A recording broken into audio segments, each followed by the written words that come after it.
That's for you. Yeah. All right. We'll call the regular board meeting back to order here at 10:26. You what?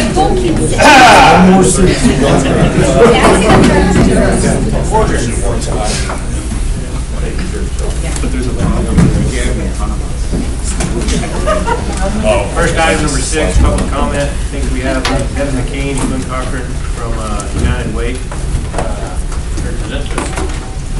Good afternoon, everyone. Many of you, most of you, all of you, friends, supporters of United Way.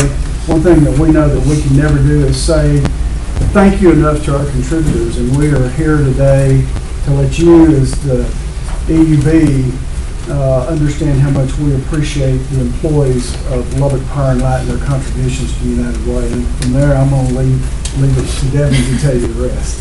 Hi, everybody. I'm Devin McCain. I am one of the campaign division directors for Lubbock Area United Way.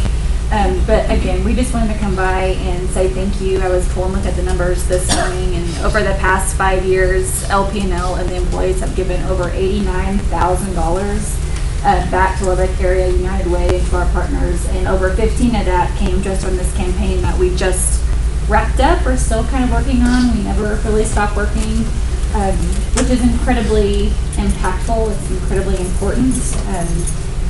A lot of you are our friends in this room. You know about United Way, so I won't go into the big spiel on that, but we raise about $6 million every year. And we hustle and we work and we depend on over 800 volunteers a year to make that happen. But that's not why we do what we do. It's how we do what we do. And we use that money every day to give back to our 23 partners who are out on our streets making Lubbock and our counties the best they can possibly be. They're serving 120,000 people a year. That's bigger than the population of Odessa. That's massive amounts of people that are our friends and our neighbors and our schools and our churches who are getting help. And that's from thousands and thousands of people giving $5 a month, $1,000 a year, more than that, whatever that can possibly do. And so we couldn't do that without our partners, without LP&L, without you as boards and your own businesses that we know run with us as well. It's a massive puzzle, and it's all made possible thanks to a lot of really hard work and a lot of really good generosity from our people. But if you've never seen what the work can do, I just encourage you to do so. I know it's impacted my life. My son goes to White Hair every day after school so that I can work, and so that my husband, as a first responder with his shift schedule, can work. My husband and I are both CASA volunteers, and so we have 5 CASA kids on our case right now, ages 2 to 10, who all tested positive for cocaine last year right here in Lubbock. My husband is a City of Lubbock employee. He's with Lubbock Fire Rescue, and so when he's out on those calls, Red Cross is there to take care of that family. But Salvation Army is there with their response vehicle to take care of our first responders and our city employees, make sure that they're hydrated and that they have a place to sit down. And all of that's part of the bigger puzzle of what United Way and our friends make happen. So that's why we wanted to come, not to ask for anything, but just to say thank you very much. We have some posters with the LPNL logo, give these to you, I guess, and then we have a really nice email that we'd love to send out, again, I think I'm for you, to all the employees, just again, how much we appreciate it, because we sat down for 2 hours this morning already planning and prepping for this year, so we just, again, want to say thank you guys, and we'll let you get back to your super awesome meeting. Thank you. Thank you for coming. Thank you. Thank you for y'all. Thank y'all. Yeah, you bet. You bet. Next for public comment. Mr. Chair, I need to call us back. Oh, sorry. It's 12:31, and the Lubbock City Council is back from executive session, back in regular session with a special call meeting. All right, we'll second bullet point. Mr. Miller? Yeah, Joe, J-O-H, Joe is a neighbor of mine. He put up a bunch of solar panels. Anyway, he's a doctor at Covenant, and he's got hung up, and he texted me while ago and said to apologize to everyone who's here. He asked to be put on next month's agenda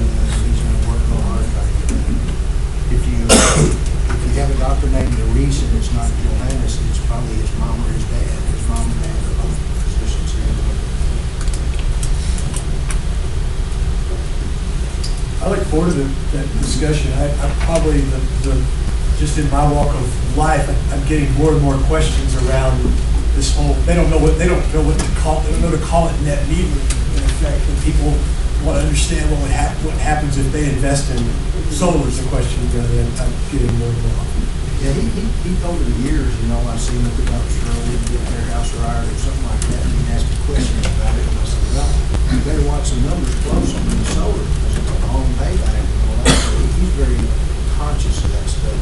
He drives one of those cars that is quiet, he's got his electric type car, so he's very conscious about that stuff, but he filled up his roof with solar panels. His panels look good. Yeah, I mean, well, that's right, you can run by there. Yeah. He got them all over the place, but he got his first net metering bill. And now he's got some understanding of how it works and how much his usage be and all that. So it should be an interesting discussion. Yeah. He's like, you have it for next month. Yeah, he asked if we would add him for next month, and he'd do his very best to get free from the operating room, whatever he is. I was just going to speak for J&J until you mentioned something for another about this. I know that this is something that's always on our heart and mind, and so I'm sure at some point staff or whoever it is provide information, or I don't know if we're still doing town hall sessions where we're going out and talking about the transition to ERCOT, but that this specific topic may become pretty prevalent. More times than not, I know I have clients on the bank side who is pushing for more solar panels on roofs, and I don't know if you guys are sitting for the city, but I think it's probably going to be good for that at some point. I just wanted to ask, preparation, Terry and I should probably catch your names. Can we do that prior to that discussion, or was it a conversation? It would be difficult to do an executive session, Mr. Taylor. If there was legal issues surrounding it, I'm not aware of it. It sounds like it's a policy matter, so I think it would be a difficult session. We can certainly bring you a report on the net metering rate that we have right now and how that's applied. We can give you a report on what other cities are doing if you're interested in what others are doing, because I think that's one of the comments that Mr. Reese was going to make, was ask y'all to liberalize the net metering rate that we have. And we can also give you a report on how many solar deployments we've had. We've had an increasing number just recently. I think we're up to 40 now. We're up to 40, and I signed 4 more yesterday.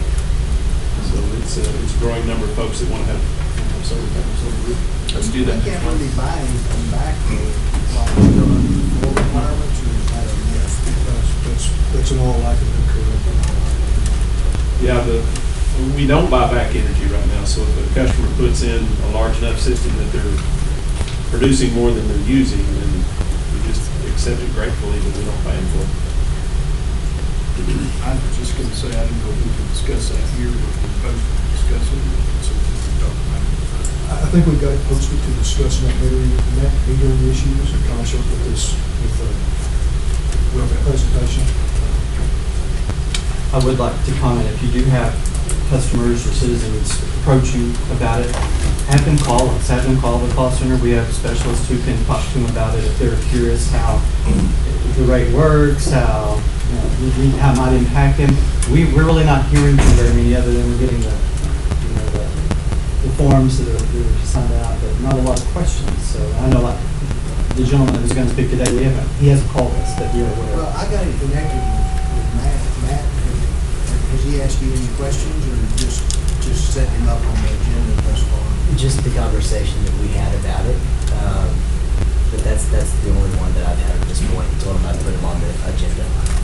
And I'm sorry to step out and say thank you to them, and I'm sure you covered it, but yeah, his main was just he's been researching Austin a lot and looking at the rebates that Austin offers, which was pretty generous, for any system that you look at. But the conversation that we had, you and I and Joe was the one I had. Sure. forward to hearing that next month, and we'll have some reports as well that go along with it from internally, and discuss that in March. Next up, number 7, presentation discussion of the update report by the Director of Utilities, Mr. Collins. Thank you, Mr. Chairman. I'll hit a few highlights in the written materials.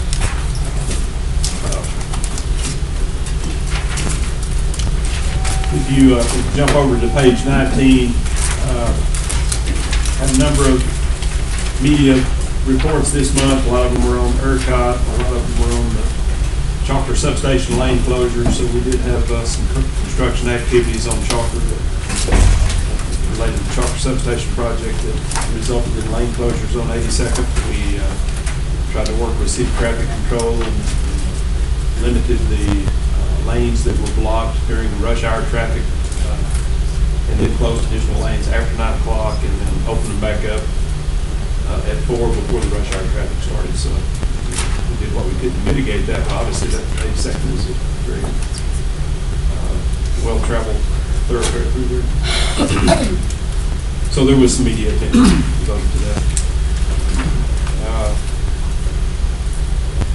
On page 20, if you look at the notes at the bottom, some of the charts at the top, the hold times are a little higher than our target for the month, and part of that was related to attendance issues. We had some illness that made its way through the call center, so we had some folks out. As we've seen everywhere in this part of the country, a lot of folks, schools having to shut down, things like that because of illnesses that go around. Then on the construction report, we continue to have a large number of additions to the list every month. VA Lubbock Outpatient Medical Clinic is one of the new ones on page 29. Guadalupe Villas Apartments, that's, I think Kent Hance is involved in that one, if I'm not mistaken. That's the tax credit project from last year. It's just north of the Marshall Sharp on the very south side of Guadalupe.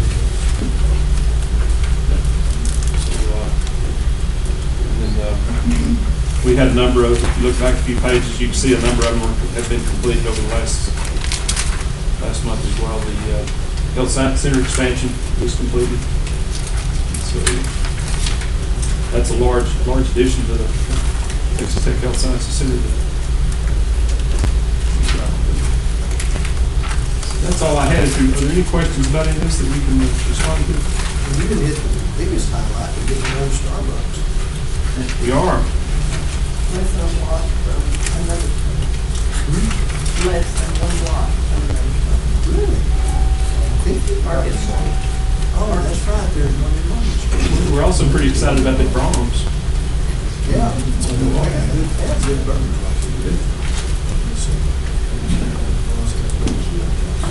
I call up on page 20.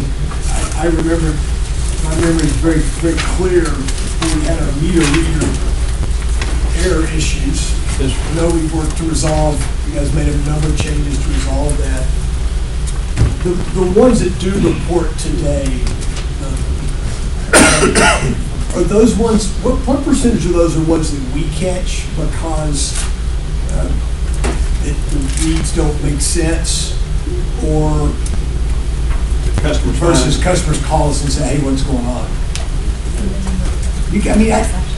As y'all know, we get some of those calls through the city council office, but I'm just curious, we've got it down to right at what appears to be our goal, but do we catch most of those, or do citizens catch most of those? I would say we catch most of those through our hello process. Okay. Before the bill ever goes out. So that's 0.3% of the bills, of the reads that we make. So we're reading, what, about 110,000? Plus 200,000 if you count the electric and the water meters. Yeah. Both, yeah, I was just thinking, okay. Okay, so 1% would be 2,000 bad reads, so we're down somewhere around 800 bad reads, something like that, 700 bad reads. Still a large number, with the magnitude of potential misread meters. Okay. And of course, AMI is being rolled out now, which we'll get a report on in a minute. That will improve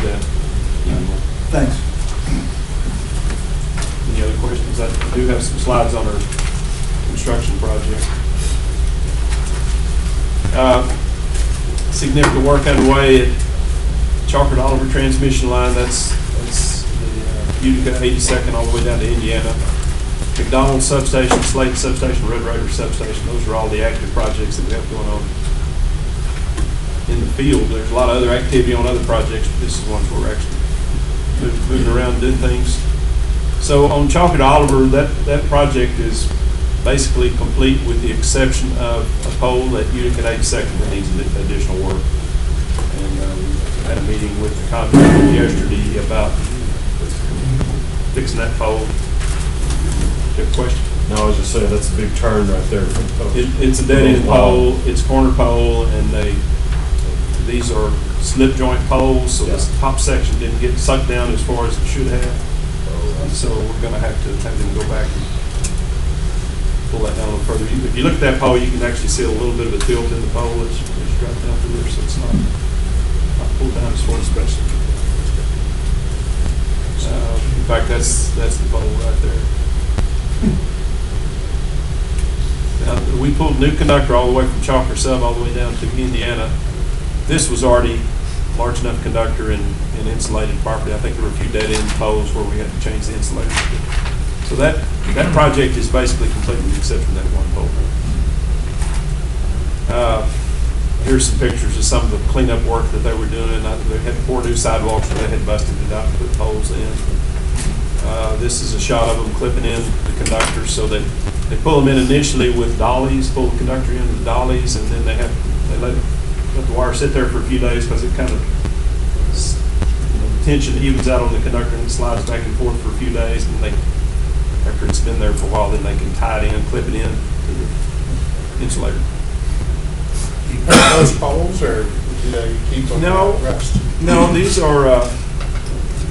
poles, I'm going to take the board is for it, but they're designed to just rust a certain depth into the pole, and then they'll quit rusting. Well, it's interesting, if it's painted white, how fast it starts to look rusty. That's right, and I prefer these poles over the painted poles. We've got a lot of painted poles around town, but as you said, you can see these and places where they're starting to rust through. I think these are long-term or better for your system, have lower maintenance costs. But these are metal though, right, David? Yeah, they're steel poles. So they're not the resin, they're not the Composite. the composite? No, sir, they're steel poles. The pole to replace, how long have those been up? 40 years, give or take. These last the same, longer? Probably 50 or 60 years. As they get run over. These poles are stout enough that the owner is probably going to do more damage to the car than the pole.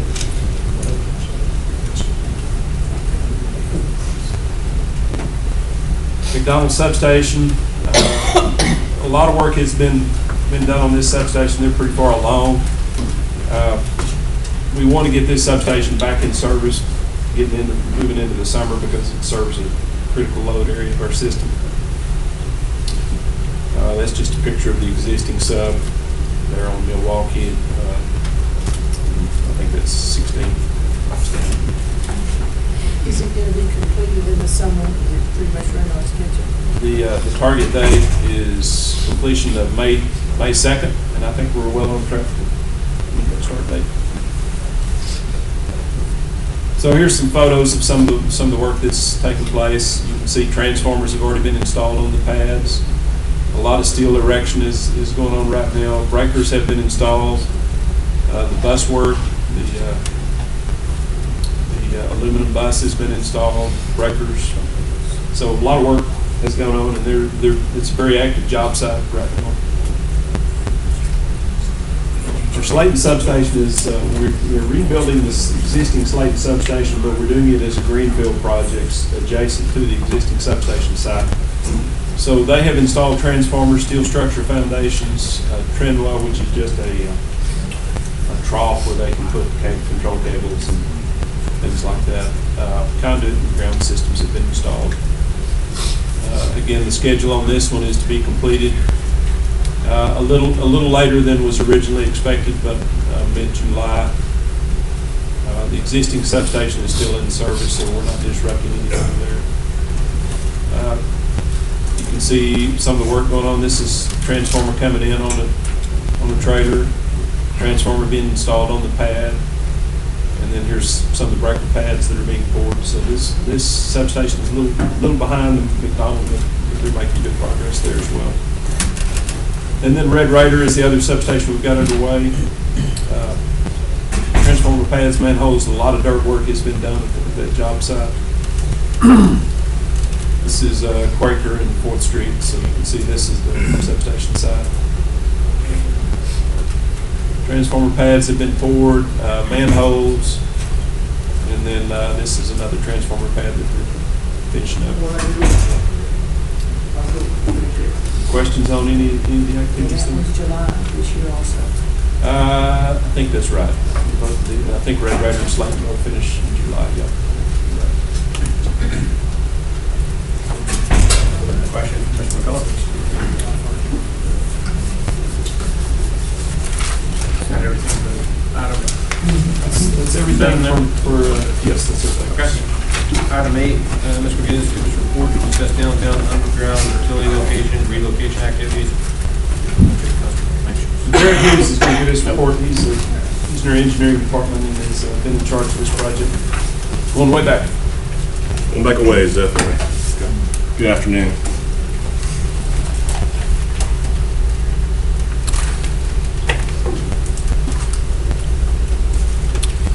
All right, so the scope, this CIP goes back to 2012, and the overall scope has been to utilize the City of Lubbock installed duct banks, reroute, install new underground feeders, switchgear, sub-feeders, and transformers in downtown Lubbock to upgrade infrastructure, improve system reliability, minimize overhead and facilitate development within the 5 phases of downtown redevelopment. This includes the engineering, planning, materials, and construction work required to complete the project. Work within the individual alleys for conversion to underground was added to the project in February of last year, per the direction of this Electric Utility Board. This project does not include pole removal where other utilities are already attached. And we have spent $2.26 million since 2012, since its inception. We are expecting to spend $1.3 million by the end of this fiscal year, and then we are currently budgeting a little over $1 million for the upcoming fiscal year 2019-2020. And this increase in expenses does result directly from these planned alley conversions.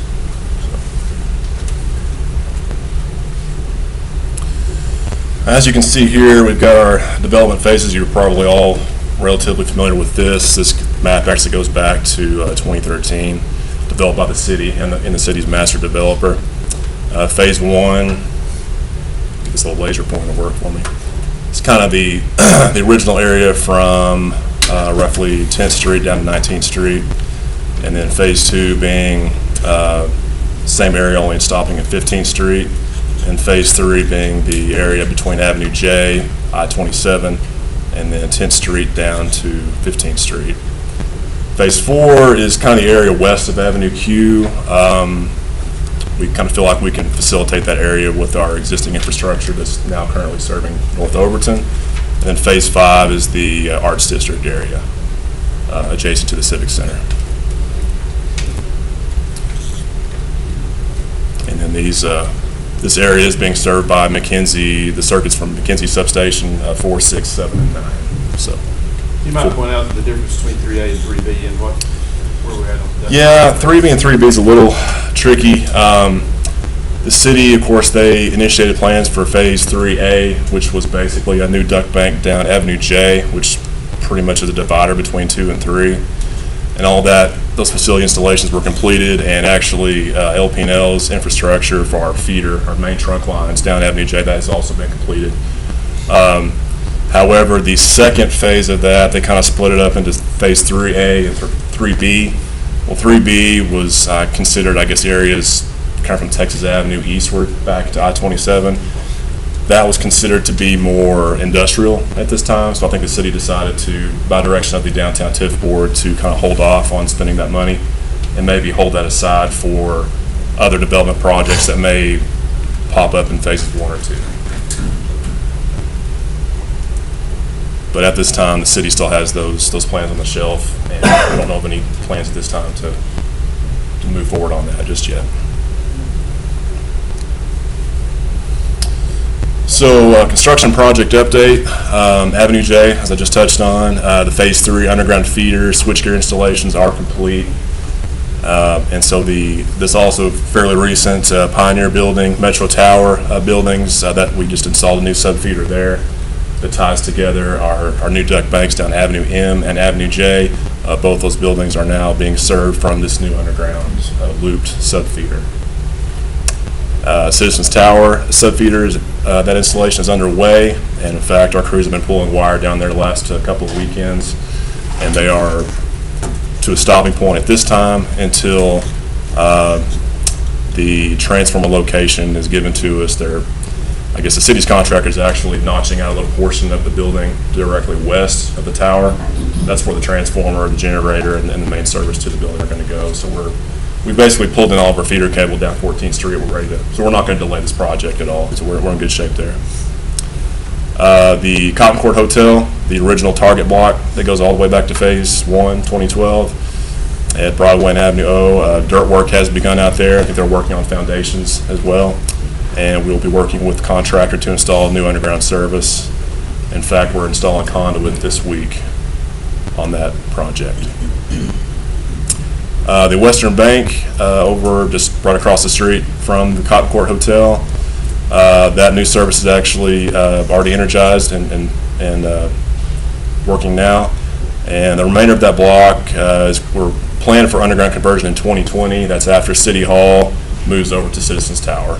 And that's to kind of allow a rework of our underground feed to that old building without disrupting city's electric operations. And then we had a few services over on about 10, 11, 13th Street, just south of the Rager Dykes building, called the Glasheen block, because Kevin Glasheen owns some law offices back over there. And we've converted some of those services to underground. And we also have overhead crews also working this week to pull down some old network facilities behind Pioneer and Metro Tower, as well as the Glasheen block.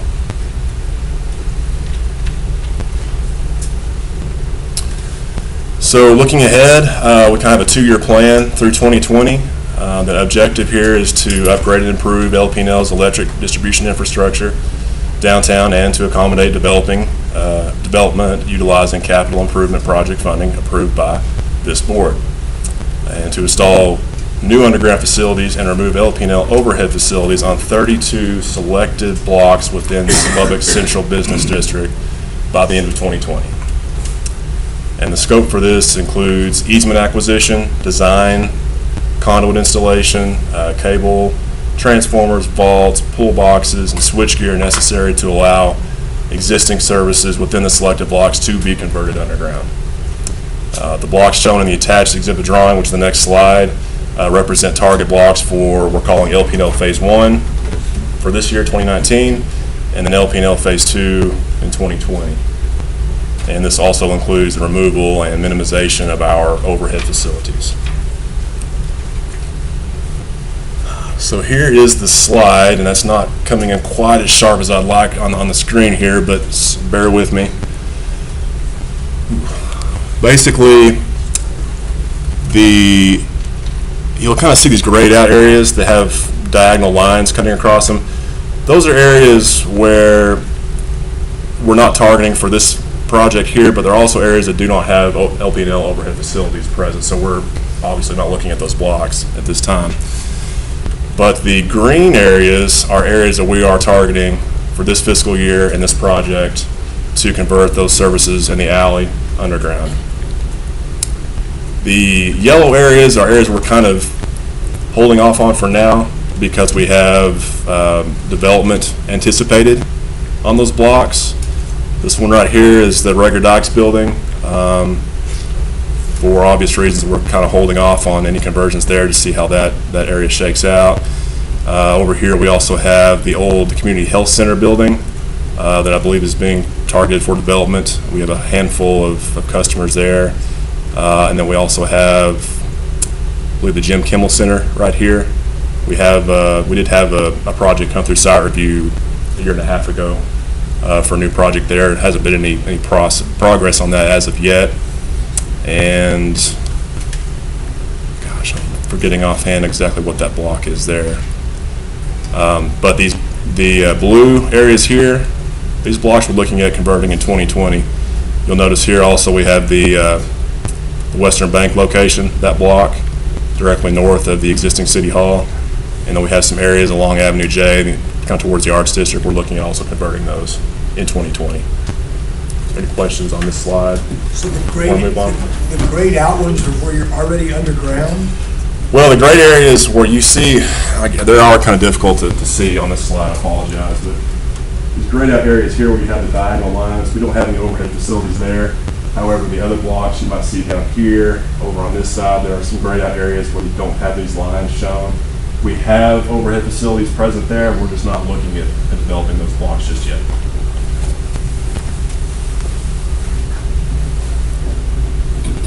So again, there's 16 blocks we're looking at during this phase in 2019, and 16 additional blocks we're looking at developing, or not developing, but converting our services underground in 2020.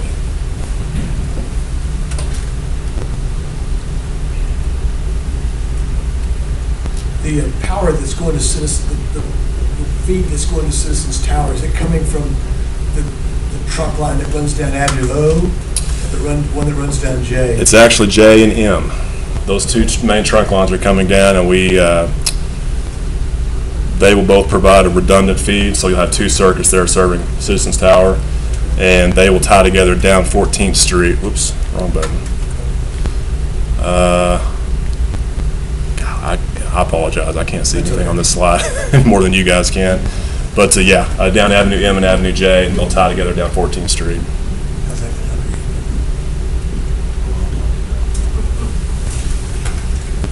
Jerry? Yes. So, could you tell us then, one of the times we had an update on this, in phase one, we only had like 40% of our customers were actually off the overhead and on the underground. Right. What would you say in phase one is the percentage now of our customers that are actually using the underground connection rather than the overhead?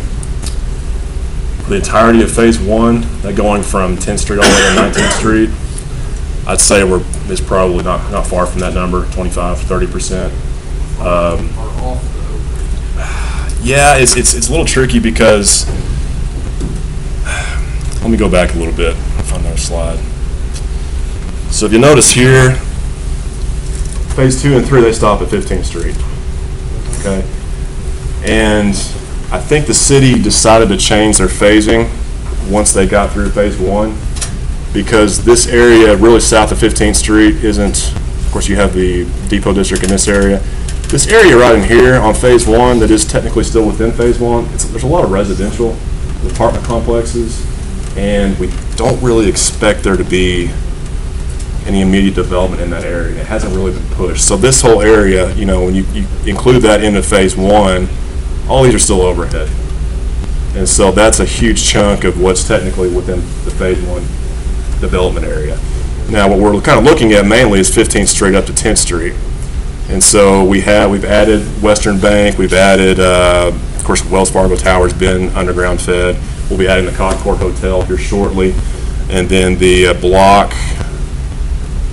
moving forward again, the block over here that we're looking at this year, this phase, north of the Cotton Court area, we're looking at converting that on over as well. So that'll be another set of customers that will go on to our new underground system. It's technically part of phase 1. So what about phase 2 as it's currently situated? How much, if any, is I guess Pioneer and Metro Tower are in phase 2? Yes, sir. Yeah. So They've been converted. AT&T was already underground. That the AT&T building on Avenue M, they were already underground to begin with, actually. Citizens Tower will fall within that area as well. And then as we start to go into these alleys this year, with this project, we're going to tackle a lot of these blocks that are within phase 2.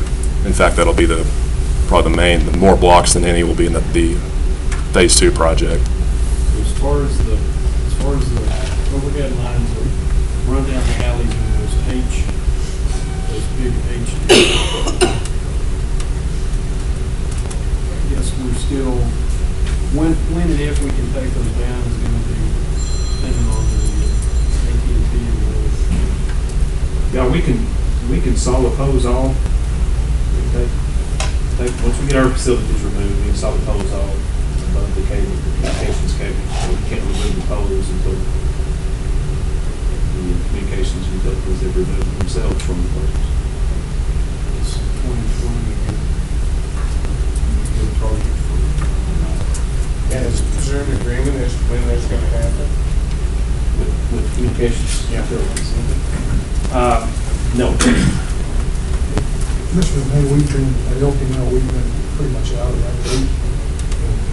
Our task has been to relocate electric utilities, and that that anything that's not electric utility related, my understanding is that Mr. Franklin has been working on those with the city attorney's office on trying to figure out what, when, why, where, and how the non-electric utility related things happen. Where the poles originally, LPL pole? Through LPL poles, and we have pole attachment agreements with the communications providers. But those pole attachment agreements, the old ones, the legacy agreements, don't require them to remove the facilities once we get onto the pole. Because they do pay the rent for those poles. The pay pole rental fee. So, and David, However, when you abandon them and saw them off, then that's, I'm sorry, Mr. Wade. if you abandon the poles and saw them off and leave them there, the agreement's gone. No, sir, it's still our fault. No rent or anything. No, it's still, the poles are still ours, but the only Okay, you're reason gonna they can be maintain there is. ownership, okay. Right, and the pole attachment agreements, there are, we've never tasked ourselves to get a particular pole attachment agreement for each pole. There's gonna be a myriad of pole attachment agreements. A lot of those will be SPS agreements, old SPS agreements that may or may not have been assigned to us in the transaction. It's just gonna take sitting down and trying to figure out which pole attachment agreement goes to which pole and deciphering the rights that each party has in those agreements. Now, y'all remember that as pole attachment agreements have been expiring, we have been putting them on the pole attachment agreements that y'all have approved, which have very clearly articulated obligations and responsibilities regarding the right to be on those poles and the right of us to tell them how to go. Is the city putting in pressure on them?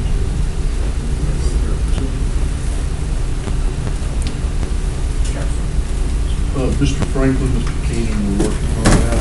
But I don't want to say the simple fact, but because of the legacy agreements, there is not a way to make them do that at their expense. Just a historical perspective for the new board members, I don't know how many fiscal years ago, something, 4 or 5, I don't know. The master developer was putting a lot of pressure on these folks to get their stuff down. This is before everybody researched all the legalities and this, that, and the other. There's a lot of pressure put on. I'm not picking on AT&T, I'm just using an example. I know AT&T, they get a lot of pressure from the master developer.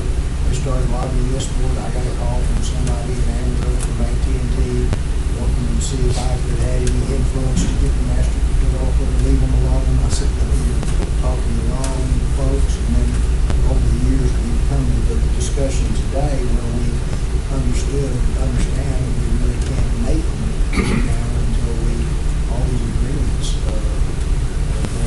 Or is there one or two? Is there anybody down, or is all those communication, telephone, all that, are they still all there? For the most part, yes, sir. Has there been any current discussion with them about when they might take them down, Mr. Stewart? There is not an answer that I have heard. Yes, nobody's really saying, well, maybe we can do this, maybe we can do that. It's like, they won't probably take them down till they have to. Unless they're paid to do so. Yeah. They're waiting for somebody to pay for it. Right. Well, my understanding is we can take them down and we have to pay for it, Yes. right? City can take them down, but we'll look at that. When you talk about sawing down, how much you saw off? 6 feet, 5 feet, 4 feet? Right above the contacting facility. So if there's an AT&T or a Sudlink line here on the pole, we'll saw that pole off right here. I'm trying to see if that communication line is here. Mhm. Is that 3 feet, 6 feet? How tall is that above it that we can't? Oh, the see? actual contacting facility above your head, or The pole yeah, that we can saw off, is that 6 inches, 12 inches? How many feet of the pole do you saw off? oh, it depends on the height of the pole. Much is left. Because yeah, I mean Much is the left. yeah, whatever's left over. Because the last place there's something connected, it's on the third, right? Okay. So it varies with every pole? Yeah, depending on the height of the pole, it'll vary a little bit, but it's going to be about 18 to 20 feet above the ground, if that helps to visualize. It's typically the contacting height of the telecommunication facility is about 18 to 20 feet. Just going to mention, that Mr. Bill had kind of drawn a pretty black and white statement there that I don't know is true, and that is the pole attachment agreements don't allow us to push them off. We have not examined those pole attachment agreements, nor do we even know which pole attachment agreements apply to which poles. Many of the pole attachment agreements do not allow unilateral dictation of removal. But I just wanted to point that out, and I think at one point in time, and Amy probably knows more about this than me, that Linda Chamalis, who's the next city attorney, had been looking at those agreements through the developer and all that. I just want to point out to the board, I have not. And so I cannot speak that there are no places where we do have rights to. So theoretically, there could be a pole that somewhere in the agreement we can make them get off, but then they'd have a pole here where they're attached and here they don't. And so Perhaps. it might force them to have to do something. Perhaps. No, remember the whole reason we did when I first got here, we completely redid the pole attachment process was we have all these different pole attachments and we even have all types of different consideration and all of these things, and we're bound by state law, which incorporates federal law, to apply our attachment processes without discrimination. So we're good as they roll off, but there are a number of pole attachment agreements in different form. About how many would you say there are?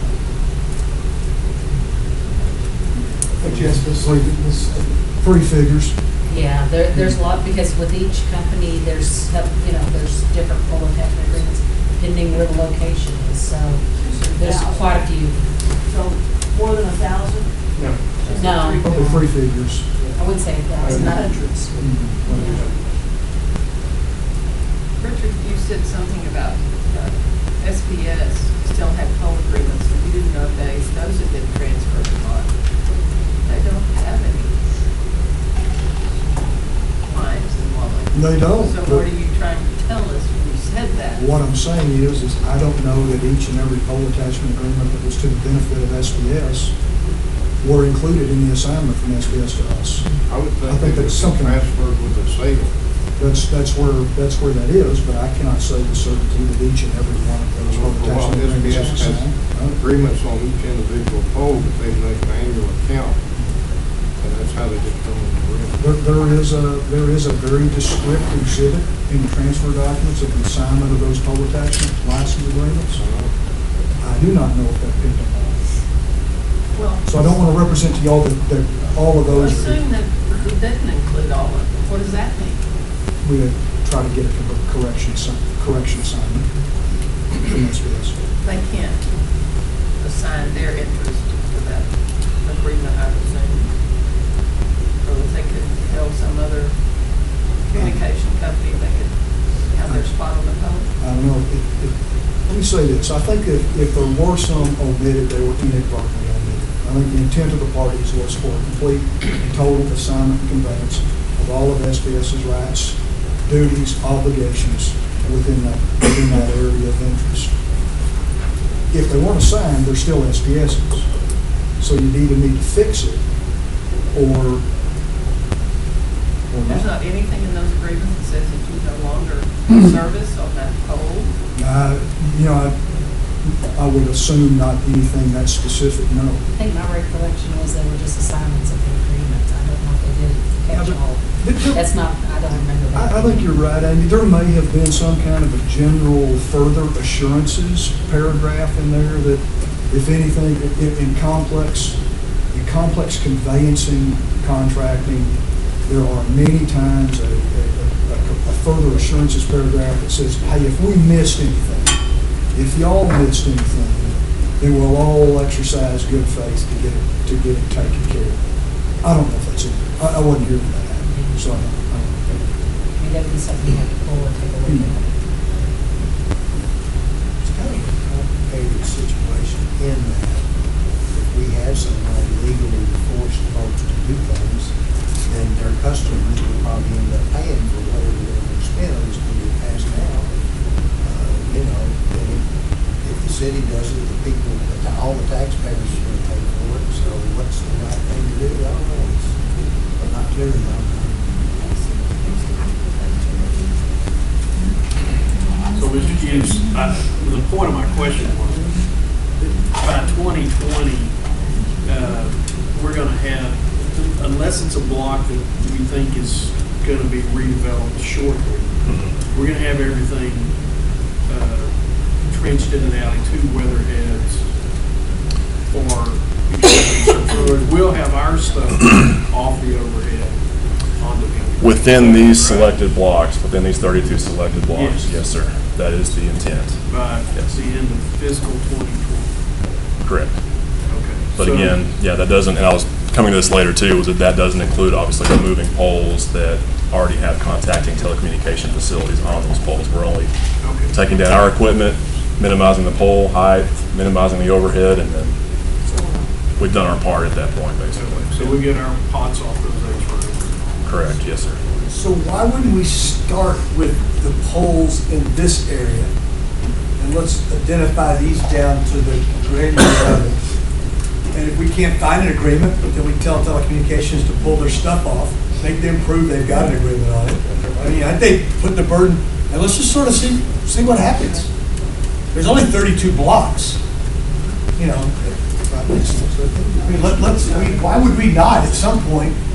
And I promise you that's how AT&T would do it.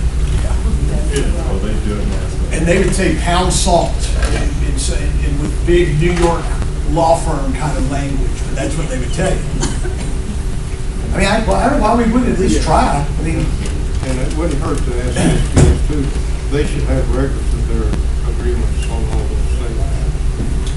Based on the logging AT&T was doing a few years ago, I'm sure they've got this all, you know, a file with a bunch of data they've already put together, so that makes sense. They can tell us about it and more.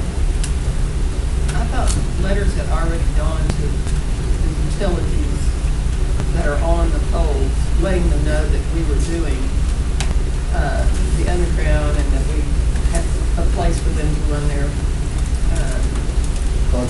conduit. I thought we'd already done that once, several years ago. I think, I defer to Amy and Mr. Atkinson. I think that's true. I think that's where the big capital N-O came up. My recollection was when Linda Schmalz was working on it, she got, I mean, pretty much a hard dead end on those. That they were unwilling to do it on their dime. And so we basically would just go away. And I will say, I mean, this is something we can look at because it's not new to Lubbock. I know a lot of towns are doing the same thing. So AT&T is probably better versed than anyone on how to push back on this stuff. And my recollection is that's what Linda faced when they were trying to Linda force also- them to do that. Linda also looked at, I think, legislative remedies and things like that Yes. as well. I think it was an exhaustive search. And my, But it's been a long time ago. And my memory was AT&T just had that big, I mean, it was that big of a pushback. Because if we were to have done that, it was going to affect them across the state.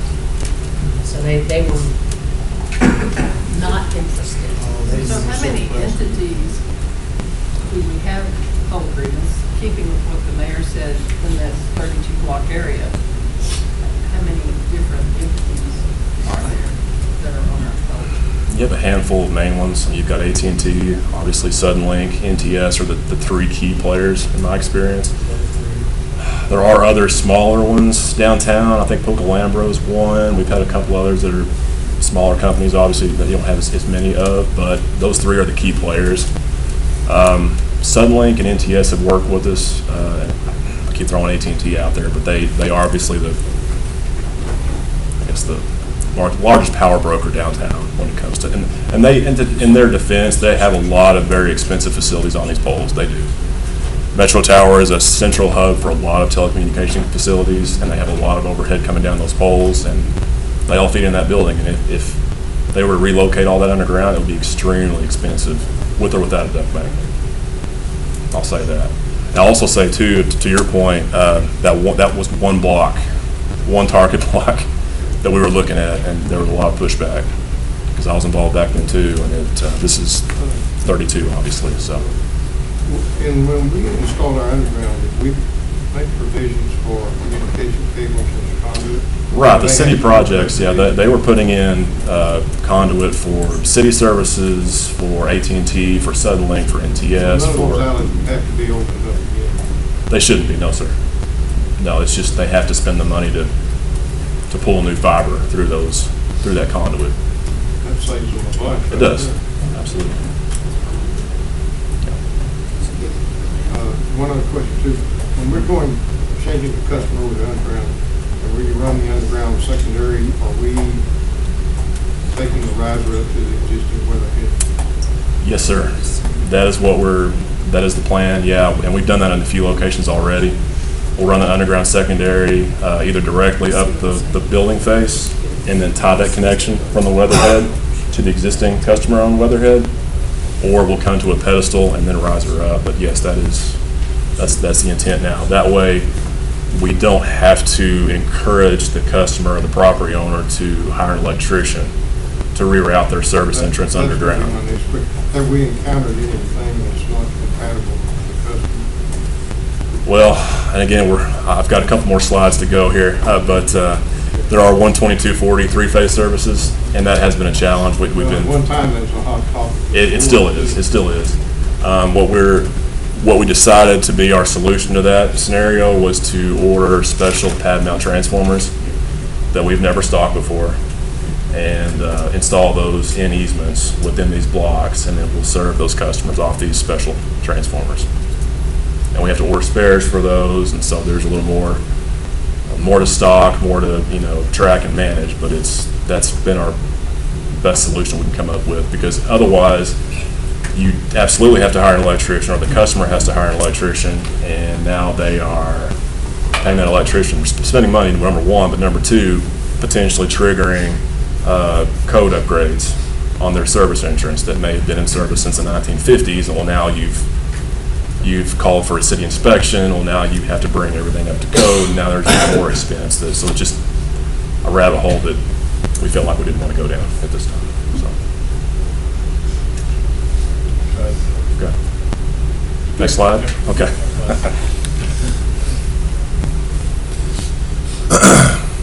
All right. So again, going back to this 2-year plan through 2020. SGS Engineering, they are providing professional services, and they're being utilized under a new task authorization for LP&L Phase 1 project to convert these 16 blocks this year in 2019, and design is 90% complete. Just had exchanged an email with some of their representatives yesterday about fine-tuning that design.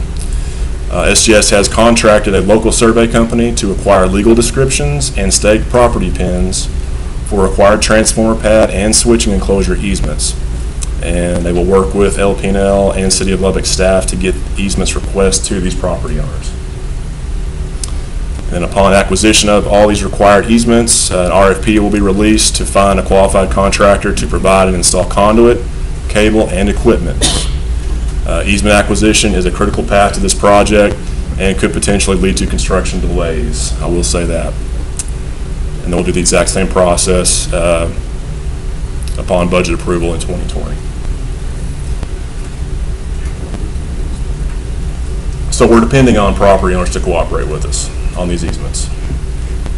If there's no cooperation, we will have a problem. We'll hit a snag. Limits exclusions to this plan. Geographic limits of this 2-year plan are loosely bordered by Mac Davis Lane to the north, Texas Avenue to the east, 15th Street to the south, and Avenue Q to the west. Does not include blocks already void of LP&L overhead facilities, and does not include areas south of 15th Street that were not included in the City of Lubbock's development phases. Does not include areas east of Texas Avenue that are part of the City of Lubbock's Phase 3B conduit installation, which we kind of touched on earlier. And there are no plans at this time for the city to initiate construction on this phase. Also does not include pole removal where existing telecommunication facilities are present. LP&L vacated poles with remaining attachments shall be cut off or topped, as we call it, above contacting facility to minimize the visual impact. Potential conflicts, unique challenges. Touched on this earlier, easement acquisition. We are installing large above-ground equipment in public right-of-way and streets and alleys, but that's not a viable option. We did that before on phase 1. We installed some switch cabinets in public right-of-way.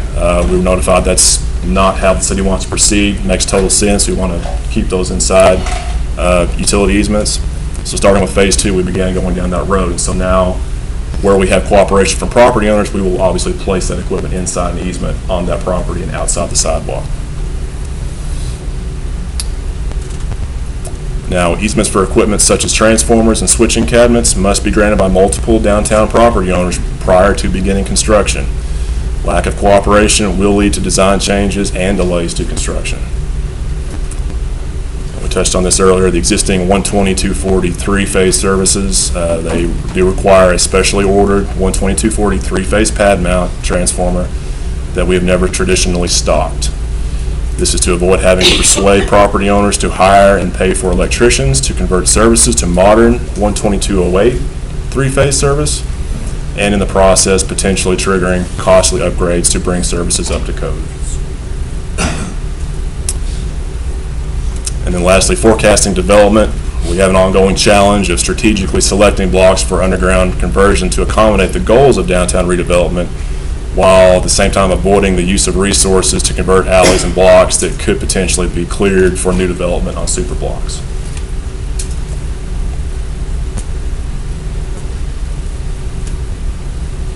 Any questions? More questions? Hughes, thank you. Okay.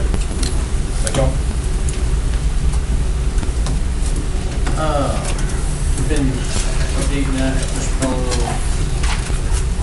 6 months ago or so. That was last time we talked about downtown. We'll set that out there again for 6 months or so, have another update on that, so we don't forget about it.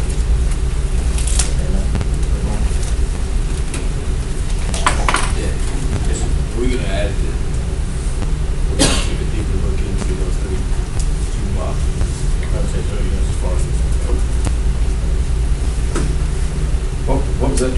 Take a deeper look into the 32 blocks and see if, if we focus solely on those, kind of what the game plan would look like if we focus on those 32 blocks, research that aspect of it. On the polls, on the poll agreements, just starting there, smaller grouping. Is that our bailiwick or is that city attorney? We can work with Mr. Cassidy We'll certainly on assist. figuring out who does what and working together on that one. If you don't mind, Rich. We'll certainly assist. Like I say, I think that this stuff's asked and answered. It was while I was in deputy, but I think this stuff's been rooted up. And, I was real ancillary to everything because Linda did the lion's share of it, but I've had discussions with her and it was not going very well with her. I think probably the first thing we probably need to get with Jerry is just to gather up what those agreements are and what we're looking at. And maybe some forensic research on the work that's been done. Yeah, I can try and find those files. and see that. I would assume if people were making the call that we couldn't do anything, that those agreements were examined. that's an assumption. We'll all. I like the idea that they had, do enough research that we can send them a letter that would make us like foolish. That'd be hard to do if we couldn't turn on what the agreement says, but something just to put them on notice to require them to reply back to us and state their case. Just send it. Yeah, let them do as much of the work as possible. Make sense? We'll probably, in our forensic research, we'll probably discover those letters. I do know she's had discussions. I do know that occurred. And she tried to do some legal fiangling with them, it didn't go very far. It could be a little bit like one of those letters where we offer a bit of consideration for every opponent. We might give them $500 and tell them anything above that, they have to take care of themselves. You know, we could have a lot of fun with this. I'm not suggesting we want to find ourselves in the courthouse, but at the same, I think we could win the battle of public opinion on this pretty easily, particularly if we're willing to be a partner in something like this. I think I can already hear AT&T. I think the other guys will be reasonable, I think. And I think with this NTS building, there's some potential stuff potentially in play with that right now. Maybe the timing is good for that also. So we'll see. Well, I do know that the master developer tried to put pressure on AT&T, and it kind of blew it in its face. That's when they started working on this board. Just a question. Are there grants available that the city could get to buy those poles? Kind of suggesting, going down that route to say the removal of those, or when you apply the easement for it, it also includes this, or the conduit. I don't know. Is there,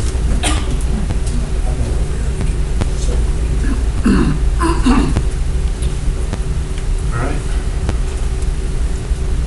Nothing further there. Move on to number 9, recap presentation discussion of financial and capital statements. And all those.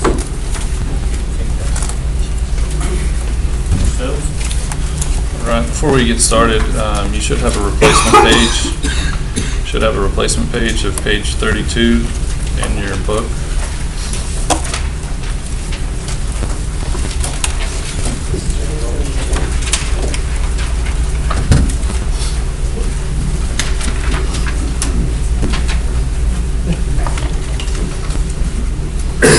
As we do every month,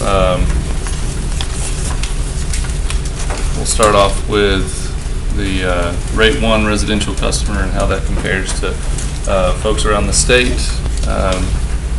We have been sitting at $111.27 for a few months now as we changed rates back in October. SPS took a pretty big dip this month. They had PUC approval back in September to give a one-time refund in January based on the lower natural gas prices that everyone's seeing for generation. And so we'll see that number tick back up next month. And then the survey average continues to decline to just under, or right at 103.48. Mr. Sale, let me interrupt for a minute. The Lubbock City Council meeting is adjourned. The income statement, so these are the first financials that you all have seen, I guess since we saw the August financials in a monthly setting. And we've also presented the audit to the Finance Committee, which will actually follow this presentation. But these are the first monthly financials that you've seen in a while. So operating revenues are down slightly, and that's just due to lower PPRF rates that we set in October in anticipation of lower pass-through costs. Operating expenses are down $1.5 million. Big component of that, right under $1 million, is related to legal, engineering, and printing costs that we saw related to ERCOT and then the Cooper transition last year as we went to our new billing solution. that we're not experiencing so far this year. And then purchase power costs continue to come in under expectation, again, due to the lower natural gas prices. On the balance sheet, receivables are down about $6 million. That's not unusual for this time of year. You'll recall September is our last summer month, and so we have higher usages going on, which drives up receivables. As we've moved into the winter months, that will always tick down a little bit. So there will be a variance there most of the year until we get back into the summer months when it will ramp back up. Capital assets, you can see, have increased $4.2 million. That makes sense with all of the 115 conversion and the ERCOT expenses in terms of CapEx that we have going on. So we'll continue to see that number grow. Accounts payable and due to is down about $5 million. Part of that is the WTMPA bill that we pay to Excel every month is down just under $2 million.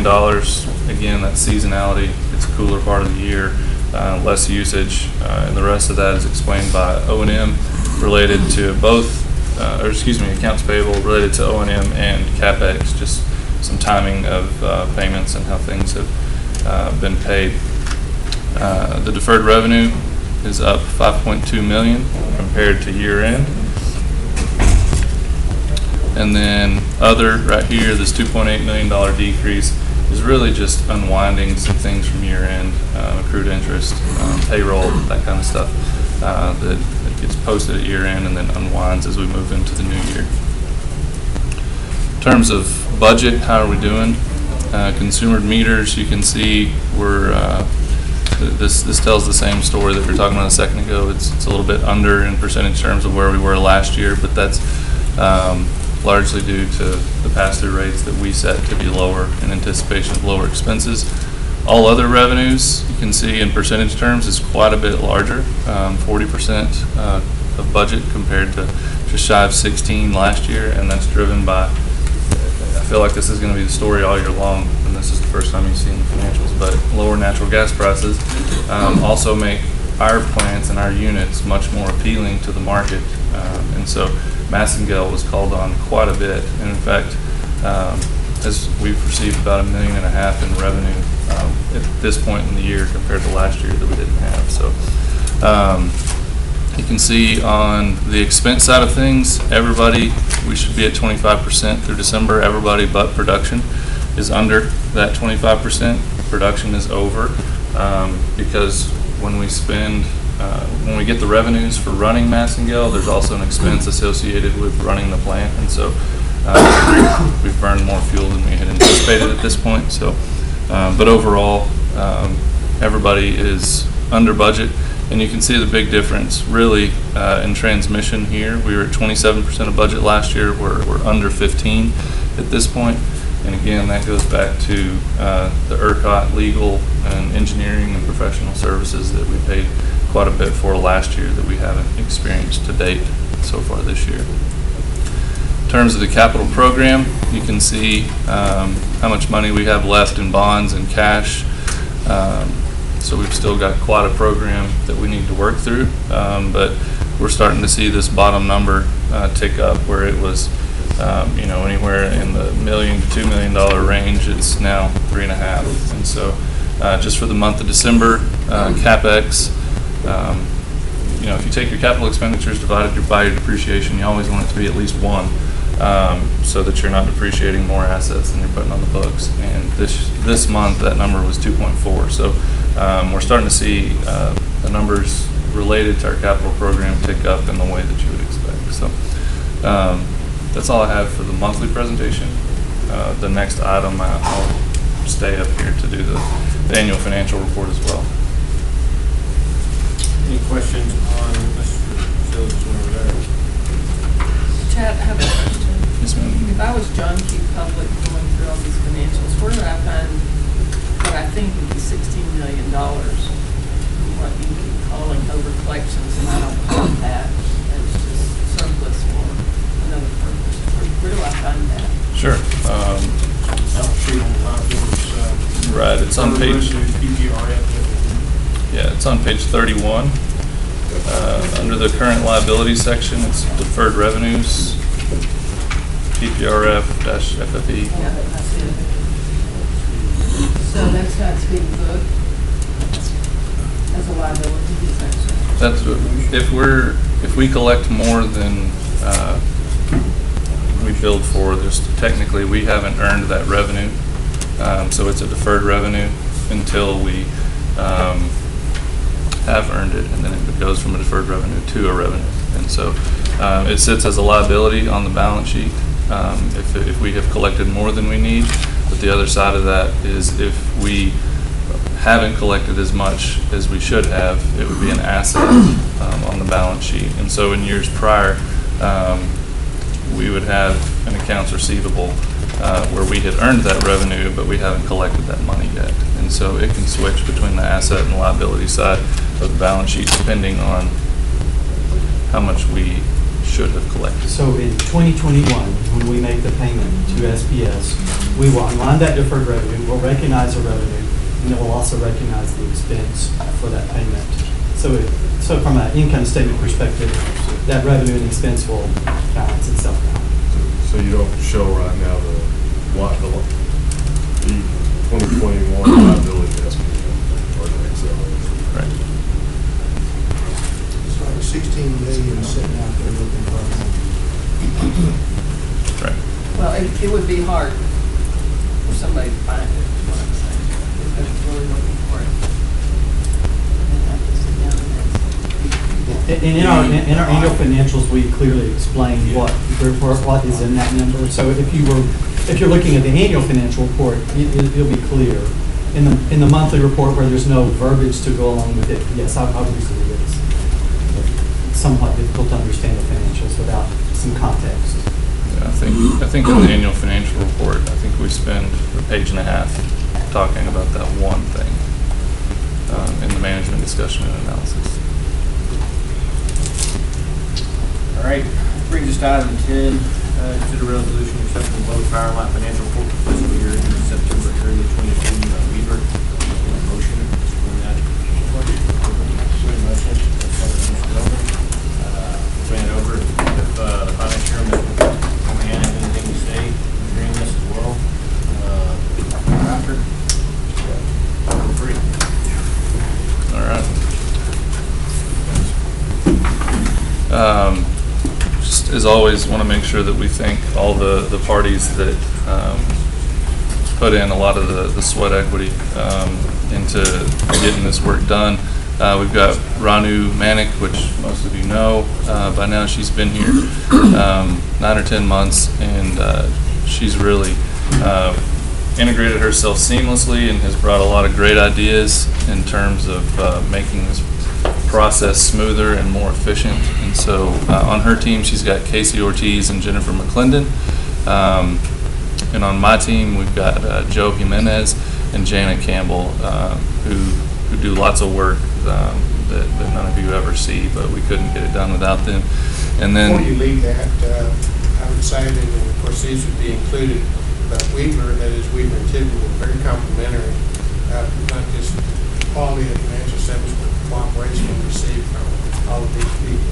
So you're to be commended by way of both finance and accounting functions here, because they were very complimentary. And it was their first year, so generally speaking, you get comfortable with people, and in this case, they were brand new to this job. They were very complimentary, and they do a lot for us. Thank you for saying that. And then we've got Blue Kosovich, CFO from the city, here with us. I wish Linda Cuellar could have joined us because her team, Brack in particular, and Veronica, along with the rest of those folks, they all do a great job, but we work very closely with Linda and Brack and Veronica, and they just do a great job every year and help us really work together to get this knocked out. So appreciate them. And as Mr. McMahon said, we had Weaver and Tidwell with us this year. This is the first time that they've been with us. And so there's always a little bit of growing pains. You don't know really what to expect and what kind of questions. I mean, you do generally, but there's always some specific things that come up. But we were able to work with them and get through things pretty quickly. And so their communications, they concluded that our financial statements were presented fairly in all material respects in accordance with GAAP. And then these are really what we're looking for here, that they communicated that they had no audit adjustments, no material weaknesses, and no significant deficiencies. And so we had a clean, unmodified opinion that's on page 3 of your table of contents if you're looking to read their report. Just curious, isn't there closest office in Midland? I think that's right. Is that where the people that actually did the? I think most of them were out of the Dallas office, isn't that right? Dallas office. Dallas and Fort Worth, well, just whoever is, I guess, available probably, and competent to be doing the work. I imagine they rotate. Yeah. I remember looking at all those places they have offices, and all of them, one of the biggest Lubbock people, they considered opening up offices in Lubbock. We don't want them here, right? At all. But I'm just curious if they. I'm not an auditor, so I don't care if they're here. Oh, good point.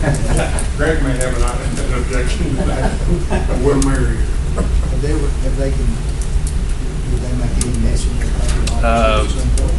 We had so much going on that we didn't talk about that. But I'm sure we could certainly ask them. Here's your table of contents. You have a table of contents in your report, but here it is if you need it again. Since we went over this in great detail with the Finance Committee back earlier in the month, we're just going to go over the highlights and a few metrics that rating agencies find important. But this is the 5th consecutive year of improved financial performance. Our change in net position was right at $15 million this year, and it's been positive for the past 6. So it's something that Andy and I and Ronnie are all very proud of. Liquidity levels continue to be sound. Cash and investments are actually up $20.4 million. Our debt metrics, when we look at contemporaries, the same size utilities across the country with similar ratings, our debt metrics continue to remain solid. Right now we've got $217 million in debt on the books. Obviously we know that's going to increase over the next couple of years, but even with those planned increases, we're still well within kind of expectations for debt levels for utilities our size. You know, the financial model anticipated about a $600,000 budget deficit, but actually ended the year with a surplus of $1.6 million. And then general reserves increased to just under $70 million, so we've got about 3.5 months of revenue in reserve. In terms of metrics, we try to have benchmarks that we compare ourselves to. The first one is American Public Power Association. They have a really good guide that they put out annually that helps us kind of benchmark where we're at, and they do it by basically how many customers you serve.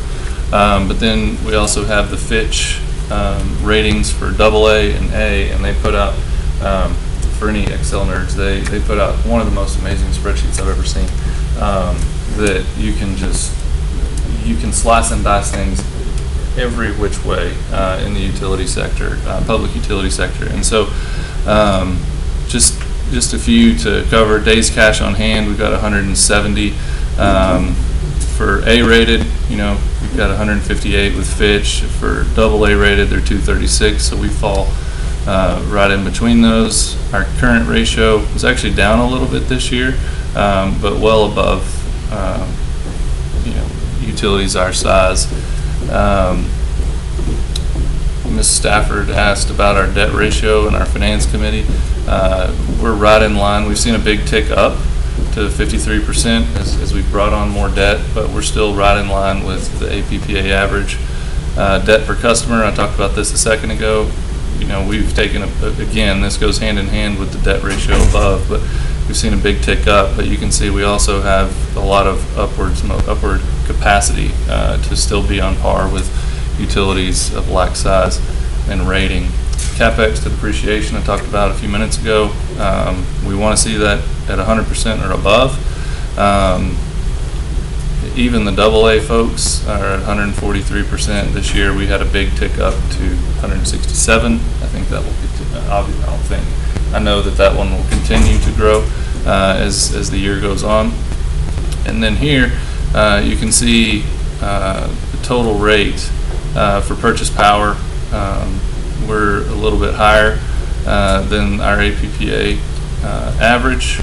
But when you back that out and you just look at the base rate side of it, what pays for our O&M, we're at 1.3 cents relative to 1.7, and you can see kind of the blended all-in rate. We are higher, but that's driven by purchase power. So that's the extent of my presentation on the financials for the annual financial report. We haven't answered any questions. Any questions on that? I think most of us were present for the actual presentation. Kevin, anything else you'd like to add? I guess we need a motion to. We get a motion and a second, I guess. Right, So it comes from a committee, because I think our committee did it. Yes, so I guess I'd ask you. I'm sure the committee did it. Second. No, I don't think so. I think that probably just the articulation of the study. We enjoyed a more thorough analysis, including discussion from the actual auditors themselves and doing consensus is something that we want. Because y'all will take any action. Which is something that That makes a good point, though. What we're saying is there's no legal requirement for the committee to make a recommendation. there was not. There was not. There was already been a motion. We already had a motion and a second, so now it's basically accept, just, right? All in favor? Correct. Yeah, Mr. McMahon's question was, does the finance committee need to Oh, act as well? Gotcha. All in favor, please do so by saying aye. Aye. Any opposed, nay? Which one from Mr. Bell? Second by Mr. Bell. All right, real quick, I'm gonna back up to 10 steps or whatever. Do we need to talk anything about the automated meters or anything? I know they were here, so was there anything that? I did have a prepared presentation if y'all have any questions. I on the just report. saw them, so I just didn't want You know, to and feel like we left them out. things are, with AMI, we struggles along the way as we do in any normal project, but we're still on track for the go-live date. And I know they deployed significant number of meters. Todd, do you want to give them? Oh, 750. So they're working through the user acceptance or system acceptance testing right now, and we should be having folks, over the next several weeks, we're going to be kind of the day in the life of what it's going to be like in the future. You know, the meter gets installed, goes through the process until we have a bill that's generated from that automated read, and once we're confident that that whole system is working seamlessly, then we'll immediately begin deploying the meters. So the meters are going to be starting to go out towards the end of March. Late March, early April. So people will start seeing them. All the questions were, Pilot will be completed in the next couple of weeks, right? Is it? Yeah, so the initial installation phase, the first piece was to install the meters and test out the system. So we've gotten through all of that. Now what we're doing is what Andy said, which is the last phase of that initial installation or pilot phase, which is really to do a day in the life and make sure everything sequences and happens as it should. And we started that yesterday. We installed a few meters to demonstrate that. We will take those meters all the way through the normal billing cycle to generate bills, and then we will compare them to the real bills, make sure that everything matches up, and see if there's any other problems that we have. So assuming we don't have any unforeseen problems over the next 3 weeks, we'll just make sure we have all the bugs worked out of the processes, and then we'll immediately start with the full deployment. So we have, right now, with this pilot project, we've got parallel systems. Yes, ma'am. So you've got your regular guys and girls doing the meter reads. Then you've got this automated one. And then you'll marry up with the two bills side by side. And then you'll start the installation. Correct. Of the others. And then only when all of it's done will the new bills go out, and that's what we'll depend on. So when we get through the next 3 weeks and we verify that test matches production, We will go live and we'll convert everything over to the production system. And then once we start deploying, and then we confirm each meter's installed properly, that's when we'll start generating bills. So for the pilots, will their bills come from the meters? For the ones that are already installed, once we go live, then over the next couple weeks after that, then we will start generating the bills from Okay, the so their bills will AMI. be off of that rather than the old hand or, Correct, and then as you bring them on, you'll just phase it in. correct. Correct.